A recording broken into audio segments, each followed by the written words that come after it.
Hi mga ka-heart, kamusta kayo? Ngayon lang kami ulit po nakapag-upload dahil nga umuwi kami sa lugar ko sa Hilongos, Leyte para mag-service at umattend ng alumni ng high school. Karong adlaw, mauni ang una namong service ni Jowa, no, kasi mapay-pag-abot na mo, pero late upload na ni siya kasi wala pa gajud mi nakapag-edit kay mas giuna na mo ang pag-home service. Nag-video lang mi, igiipon lang namo ang mga video, lalo na walay signal, wala mi wifi diri sa balay, kaya ngayon lang kami nakapag-edit ng mga vlogs namin. Kaya samahan nyo kami mga ka-heart. Pero bago ang lahat, kung bago ka pa lang sa aming channel, please follow, share mga ka-heart para naman marami pang makapanood at mas dadami pa tayo. Kung mas marami tayo, mas masaya mga ka. Pero ang gamiton ako nga lingwahe karon is Tagbish kasi Bisaya ako, tapos mas komportable ako magbisaya, pero may mga Tagalog na mga viewers namin para din hindi sila masyadong maboring at makaintindi naman minsan. Kaya hindi masyado, hindi lahat ng gagamitin ko na salita is Bisaya. Ug daghang salamat, maraming salamat pala sa may-ari ng motor, ang aking solid na Jumega na si Sang Imalbas na nagpahiram sa motor kasi nga si Father, si Papa kasi guys, meron kasing trabaho, hindi kami mahatid doon sa aming pagsiservisan at medyo malayo din, may distansya pud siya mo nang kailangan dagayud mi og service. Kaya maraming salamat sa imuha Jumega ni Reza Malbas na grabe jud ka syufa og sa support kaayo ba mo nang nagpahiram siya na mo og motor. Og karon mga ka-heart, dito kami dadaan shortcut. Bali meron namang kalsada na mas magandang daanan kaso nga lang malayo man. Dito na lang kami mag-shortcut. Dadaan kami sa Ilog Tabang kasi para namo mas dali siya mo abot. Dati naman mga ka-heart, meron naman talagang agianan dito daanan ba. Kaso nga lang nasira sa baha, yung may baha na malaki talaga na naging pangpang na siya, kaya mahirap na talaga daanan.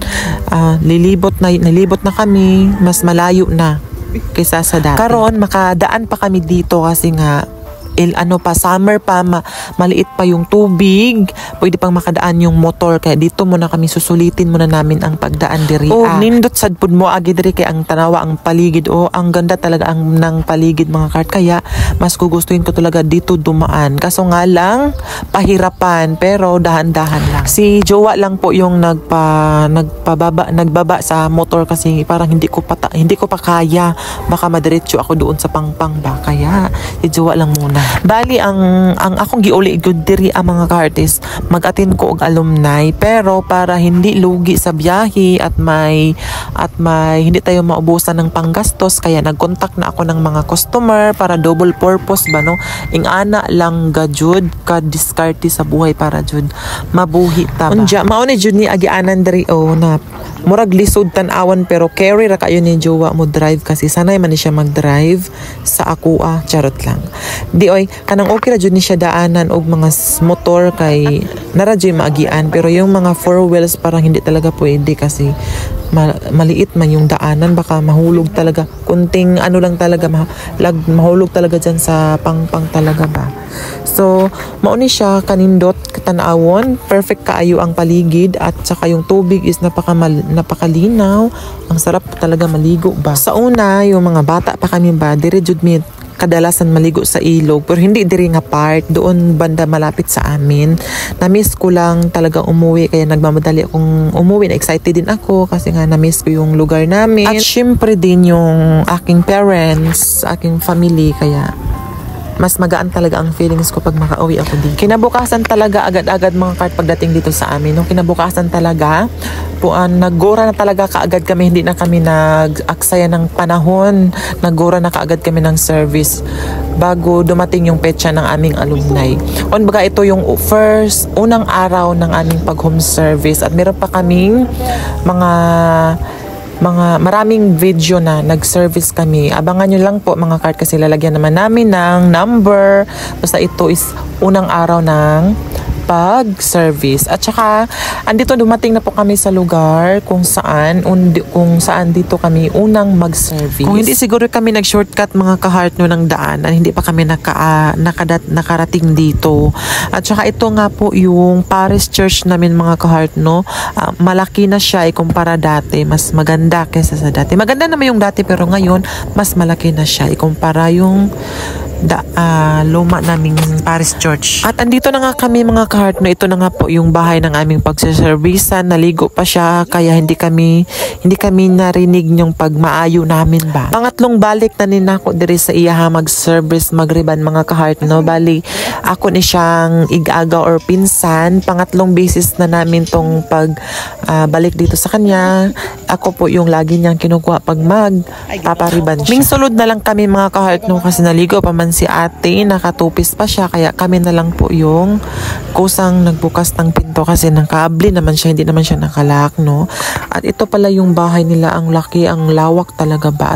At meron din silang tanim na miracle fruit. Masarap to siya, pakuluan mo lang siya mga kasi marami siyang benefits na makukuha na para sa ating ikakabuti sa ating katawan. At pagsulod na ko naglingkod sa akong mga kasi sobrang init talaga, nalipong jud ko ana ba. At pagkahuman nagsugod nagumpisa dayon mi para masugdan na ako kasi dugay baya matapos yung pagre-riban. Kadalasan dyan ako magriban, ang oras is aabot ng 5 hours to 6 hours.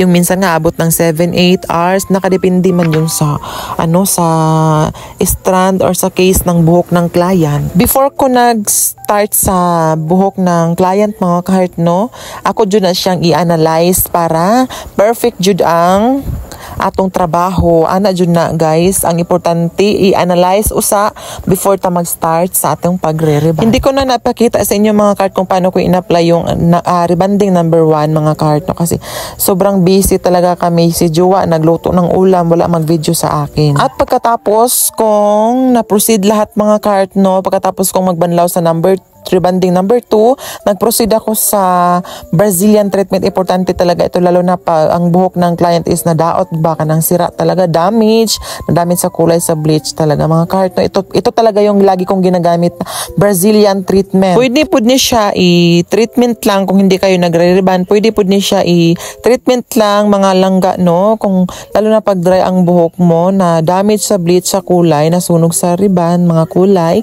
Pwede rin nyo rin itong i-maintain every 2 months. Sa mga gustong at magtatanong kung saan ko to nabili, pwede kayong mag-message sa akin direct sa Messenger. Kasi nagtitinda din kami guys sa kabilang app mga ka-heart no, sa mga nakaila ka na mo, nagtinda jud mi, nag-online selling mi, kaya sa may gusto at interesado dyan, lalo na sa mga salon owner, sa mga nag-home service kagaya ko, napakamalaking tipid at napakaganda talaga na product na ito, kaya mag-PM ka lang sa aking dyan sa Messenger. So karon gitabangan ko ako sa akong jowa guys, tinulungan ako ni partner kasi matagal talaga ito matuyo guys, kasi yung pagkabasa niya is solid talaga, kaya nagpatulong na ako kay jowa. Nagpasalamat din ako sa partner na ako ba, kay supportive ka dyan siya, dili niya siya gusto na mahirapan ko, kaya kung saan ako mag-service sasama talaga siya. And this is the final look mga ka-heart no.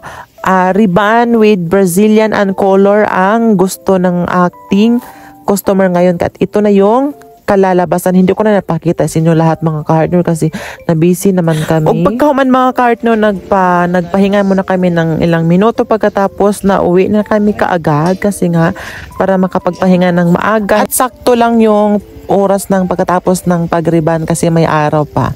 Kaya gunagora na kaagad kami at dadaan kami sa palengke.